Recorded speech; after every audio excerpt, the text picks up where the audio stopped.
No, another thing that I look at is police are looked at as basically as at a higher standard. They should be judged at a higher standard. I agree with that. I wholeheartedly agree with that. Absolutely. Because if you're going to be an authority over the American people, you need to act like an authority over the American people. Right. We don't have, these kinds of people going out, like say, like a judge. You're not going to have a judge, which is, depending on which court, the Supreme, one of the highest branches of judicial we get, going out and dealing with these things, and they're not fearing severe consequences when they break the law. Yeah, they should get higher consequences. Instead of giving them a minimum and sticking them in a minimum security, give them maximum, stick them in a maximum security prison. Absolutely. Because they should be dealing with that. Yeah. How's your day going? Awesome. Good. How's yours? Pretty great. Good. Oh, watch out! This is dangerous. Is it? I also think people should teach other people how to file complaints against police. I agree wholeheartedly with that. And the hardest part with that is the hard part we have is we have police judging police. You know what I mean? And that system's incredibly good. Yeah, that you can't do that. No, and that's going to make for a broken system. Yeah. If we have just the police handling police complaints, then what's the point? You know what I mean? Right. That's like a call center handling their own complaints. You know what I mean? Right. It doesn't work. And that's a big problem. And the problem I got with the cops having the blue stripe on the flag is us cop watchers call it gang paraphernalia, because when they're out there committing crimes and when they're not doing something about other cops committing crimes, then they're a gang. The police? Yep. Absolutely. They're the biggest gang in America. Yep. You're damn right. You're preaching the gospel. So I guess some of my questions, I guess I have a couple questions for you. So I guess, what is, where you're sitting, it seems like after talking to you and getting to know you for a second, we have a lot of similar views on a lot of things. Yeah. So where would you say you might possibly differ from, say, our group here? Black Lives Matter is trained and operated by Marxists. I'm not a Marxist. I believe that every life matters. I've sat there and seen people in your group yell, "No life matters if Black lives don't matter," and I think all lives matter. So we're in agreement. Some of the hideous crimes that police have committed against black people, brown people, and a lot of different people of color in America, when lethal force was most definitely not necessary, dating back to past the 50s. The history of the police in general. Pieces for everybody, brother. Should be reprimanded and fixed in America. It needs to be fixed. Right. And for that system to be fixed, we fight specifically to make sure, first, the crimes stop against these people. Right. Because we can't fix something that's still broken. We have to fix the inner issues, that way we can fix the outer issues. That's a systematic change. Yeah.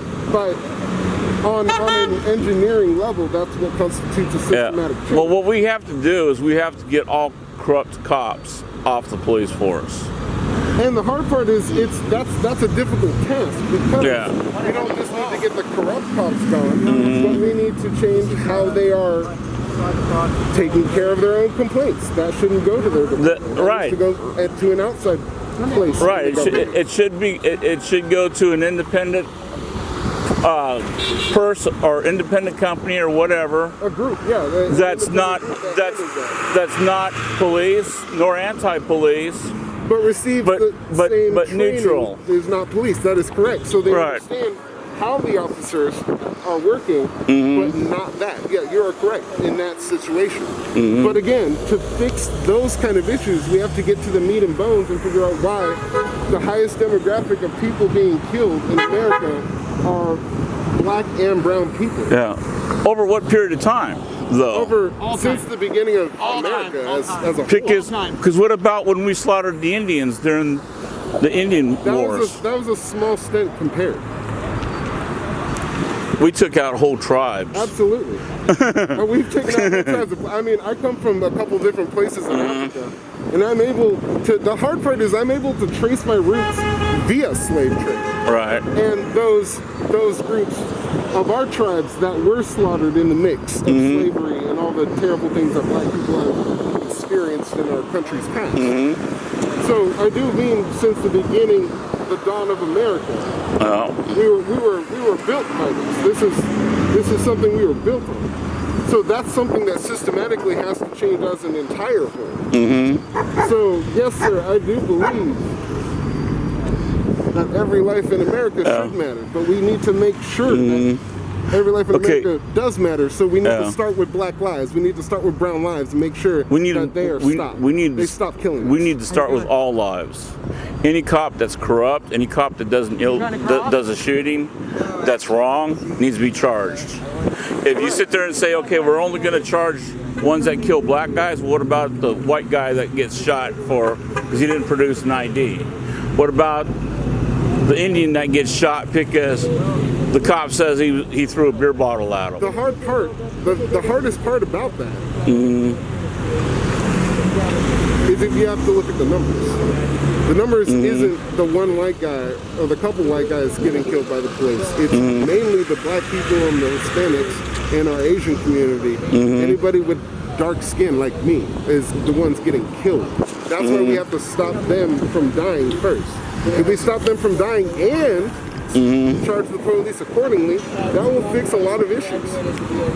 You know what I mean? It would. And that's why we fight Black Lives Matter. And it's difficult because a lot of the time it feels like we're two sides of the same coin. We are. We are two sides of the same coin. So it's difficult to chalk it up to just, yes, all lives matter and we need to take care of the police, but at the same time, we need to fight diligently and hard to make sure gay people, trans people, black people, Latino people aren't just getting slaughtered when they're minding their own business. Right. I agree with you 100%. Or even let's even bring it up to petty crimes. You know what I mean? In a place that say weed is illegal, somebody shouldn't be sharing a 40-year sentence for weed. And there's still people in our jails that are serving 40-year sentences for a 10 sack.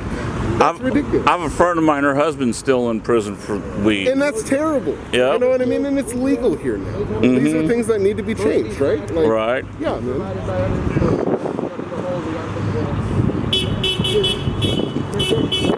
Another thing that we differ on is that the protests need to be peaceful, right? People need to come out and support each other. And what's happening in major towns is you're having a lot of violence, a lot of destruction of property. Love you. Thank you. Much love. See, the hard part about the violence, let's take it back. Let's take it back a little bit. Trayvon Martin back in like 2013 or something of the sort. 2012, 2013. You have a demographic of children. Like, you have some young ass kids, right? My brother. They've been living in